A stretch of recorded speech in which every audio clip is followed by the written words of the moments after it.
so you ready? Yes, I am. All right, so Frankie, Okay. we're starting. I know. All right. Oh, is that his pose? Okay, good. So today what are we making? Creme brulee. And what flavor? Ginger and orange.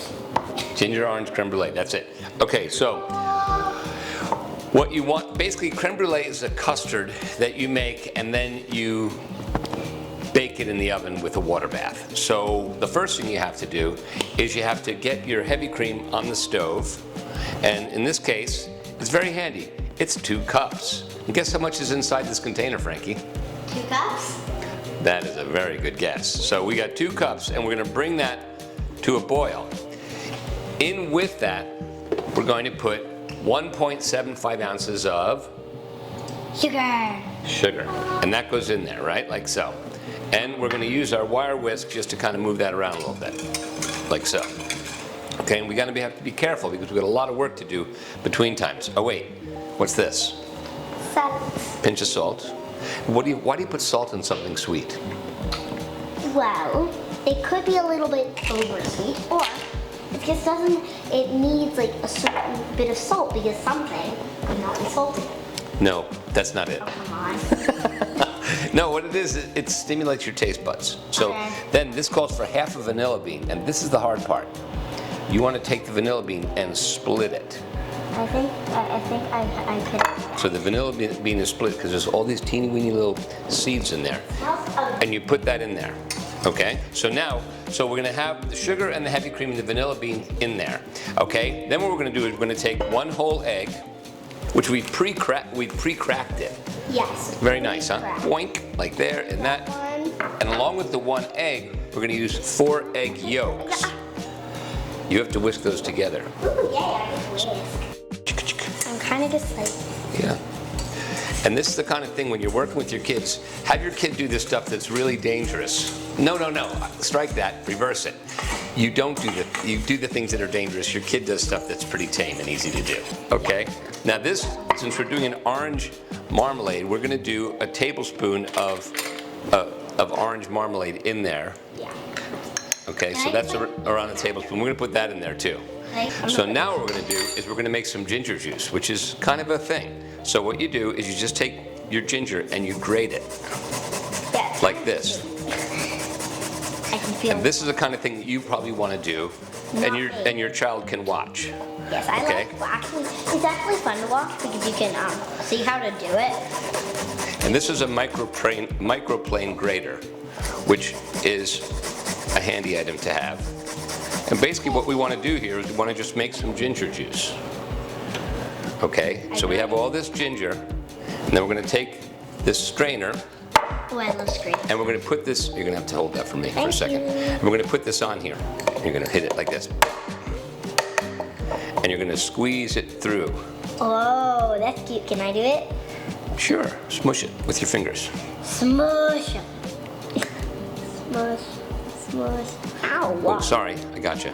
My fault. Did get me. I'm really sorry. That was just me being insensitive to your little fingers. Okay, that's not quite enough ginger juice, so hold on to that for another sec. We're gonna grate some more right in there. And you can make creme brulee any flavor you like. This just happens to be my favorite flavor because it's really pleasant. So we take that, put it in there again. This time I'm doing it without you. Hurting you. And our cream's come to a boil, so we're just going to stop that for a second. Now another thing that we're going to do with the same grater, we're going to take the ginger and kind of knock it off, and then we're going to just do a little bit of orange zest. And that's easy. You can actually do that. Come on over here. No, I don't want to do that. All right, fine. I'll do it myself. Yay. Okay. I just don't want to do it because I don't think it's actually that fun. Well, the last thing I want is for you to do something that's not fun. Because it doesn't really drop anything. Okay, excuse me for living. All right, so now we have this orange zest that's also going to flavor our creme brulee. And it does taste very good.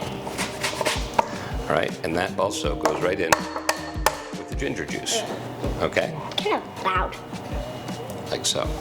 All right, now that our cream has come to a boil, our next job is to take the vanilla beans out, and we're going to scrape those. Why do we squeeze them out after we've already had them in there? That's a really good question. So the reason that we do that, and it's kind of a pain to get them out of here, by the way. I think that they're over there. There's one here. There's 3 pieces. So this is like a little bit of a There's one. little detective work, but that's the orange marmalade. Oh. The orange marmalade made its own little clump. Still orange marmalade. There's the other There's piece. one other piece. And then we have that last little piece of vanilla bean, which is going to be a bit of a struggle. I probably shouldn't have put it in here. There it is. There we go. Good job. Oh, Joe. So we got all 3. Now, this is kind of something that, I'm going to set this over here so the camera can see this. So what you do here is you take these, and they're kind of hot, but you take them and you scrape, scrape, scrape like this, and that is a lot of flavor. And you just put that back in, like so. And you do it the same thing with the other side. And this is an adult thing to do. This is not a kid thing to do. Not for me. But Right? it is very fun for a kid to watch. Yeah. Because it's very interesting. Okay, so then what you do What is, about the little piece? I'm just going to forget the little piece. Aww. Do you feel badly for that little piece? Yes. So now I'm whisking it together because we want that orange marmalade to mix in well. We're going to take the ginger and the orange zest. I'm going to mix that in there. That's really concentrated flavor that tastes really, really good. And then you kind of let this cool for really just a moment. And then what we're going to do is we're going to slide this over here. Now, here's the dangerous part. You ready to do it? I'm not doing the dangerous part. Okay, you can do part of the dangerous part. Just stir that We slowly. have to kind of do this like... Okay, and this is hot, so you gotta watch. I'm scared. You gotta keep moving, otherwise it'll cook it. And you don't want it to cook it until it goes into the oven. Okay, then we use a rubber spatula to get every last bit of this out of here because there's flavor, and that's a particular ratio, and we want it to work properly. Now, we did this with heavy cream, by the way. Some people would say you should do creme brulee with half and half because heavy cream might be considered too rich. And I don't care what those people say. Can you finish this again? Because I don't want it Let's see. everywhere. Okay, now. I got some.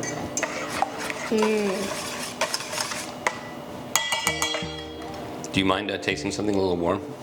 Wait, how hot is it? I want to feel.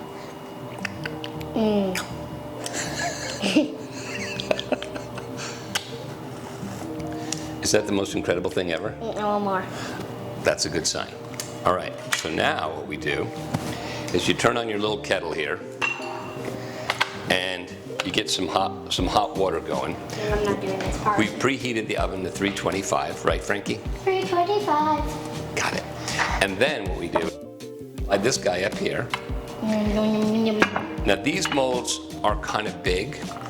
A lot of times you'll use those sort of squat oval molds for creme brulee, and that's okay.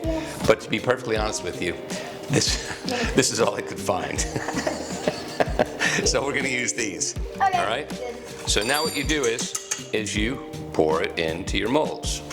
And we try to get it even to everybody gets the same amount. Yeah, everybody gets the same amount. And if it's not even, you can go back around and kind of scoop it. But I think this is going to be just perfect. I've got a little creme brulee mix up on there, so I just kind of dab it and make sure it's clean. Dab, dab. All right, and then what we're going to do is we're going to put these in the oven. Now this water is hot, so that's another thing you want to be careful with your child. Don't burn your child with the hot water. Yeah, I kind of just like step off. And there's 2 ways of doing this, and we'll probably want the camera to take a break and come over toward the oven for a sec. Our oven has this handy dandy little shelf that rolls out. We're going to put it carefully right in the middle there. And then you just take some hot water. It can be quite boiling water if you want. And you put that 1/2 to 3/4 the way up, and you'll see it in the recipe. And then you gently slide this in. Okay? Creme brulee generally takes between 30 and 40 minutes to cook. And the way that you see that it's done will be that it kind of moves, but it isn't liquidy. So it kind of jiggles, but it doesn't slosh. So I set it for 20 minutes to check it, to kind of keep my mind on it and see it. I'll look at it, then I'll probably set the timer for another 10 or 12 minutes, depending upon how it looks. The key is that you don't want to overcook it. And you don't want to undercook, because if you undercook it, then it's soupy and people don't like that. Now, for making whipped cream, this is kind of a fun thing. I'm going to get something else out here real fast that we don't normally use in our family. Okay, so we have a finished creme brulee here that we've had in the fridge for a while. So it's fully chilled and it's not set. Okay, it's set up nicely. So what we want to do to make it special is we want to make a little bit of whipped cream. So to make whipped cream, you get an ice bath underneath a stainless steel bowl. You take a little bit of powdered sugar. And the reason I use powdered sugar for whipped cream is, okay, you need to start whisking now. Ready? Whisk it. Fast. It has a little bit of starch in it, so it helps your whipped cream set up. It's all right, you're fine. I'll take over in a minute here. We don't want to make it too sweet, because everybody knows that desserts should be sweet, but not so sweet as to be cloying. Okay, I'll take over, all right? So then what you do is you use your little, and when you, I don't know why, but when I was younger, this was really hard for me to do for a while, and now I could stand here for an hour and do it. I don't know how it does that, but okay. And you can use a hand mixer, or you can use a stand mixer if you want for this. But I think with this much whipped cream, it's like not so much whipped cream that it's so difficult to do. It's only take another minute. Basically what we're doing is we're putting air into it, and the protein present in the cream and the fat gets it to set up. But I don't really know the science behind it. Let's see now. I think you're there. See, it's going to set up nicely.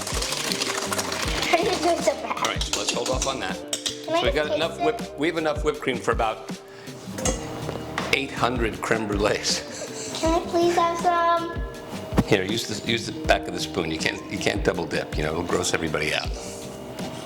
Who cares?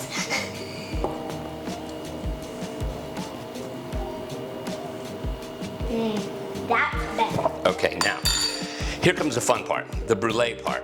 All right. So what you do is you put the sugar on top.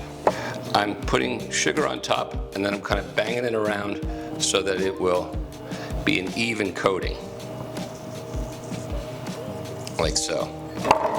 Okay, and now this is the part where you want to make sure you don't burn your kid, but it's kind of fun. So you get your blowtorch and you just sort of set it over there and get things going. And you can see that sugar starts to caramelize. You can pull it away so it doesn't get too dark before it caramelizes. Take your time. And people might think, why would you do that with your child there? Well, there's a knife right here too, and she's not cutting herself. Although she did recently. Yeah, and that was his fault. It was my fault, it's true. All right, so then we have that. So now to finish the creme brulee, you just take a little dollop of whipped cream, and you put it on one side, just, for giggles. Giggles. And you take an orange segment, which we made ahead of time, and you place that there as well. And that's the finished creme brulee. Oh, you want to put it up on the edge? Hold on. You want to put it up here, so it sort of comes up off the edge like that? That's nice. That's really pretty. You like that better? It's not something you just want to go dip. And underneath, it's nice and rich and not too set up. It's nice. How would you rate that? From 1 to 10, I would rate it as a 10. 10, very nice. Yeah, and you can mix the orange zest in there. This is a part, if I don't get low, it fogs up my glasses really bad. Yeah, so I'm gonna go like this. And then you take them out, and you wanna see that they're just a little bit under, I think. See, they're still moving. And not everybody's going to have hands that can move this at 325 degrees, but I've been in the kitchen for a while, so that does it. Yeah. So what this means is it needs about another 5 or 10 minutes. So we're going to put that back in there. And I'm going to set a timer. It jiggles too much, exactly. Look, honey, I'm just a little bit. Now we put them in for another little bit, and we decided we're going to take a look at our creme brulee. So I went kind of low, and look how they are right now. They kind of look jiggly. But they're just the right amount of jiggly. They're not like jiggly. Yeah, those will set up really nicely. So you just carefully take them out. The water is still kind of a thread. And then what I do is I take a little spatula and I take them out one by one, all the way under. Let them sit out on the counter for a little while. You can cover them, put them in the fridge for up to 3 days.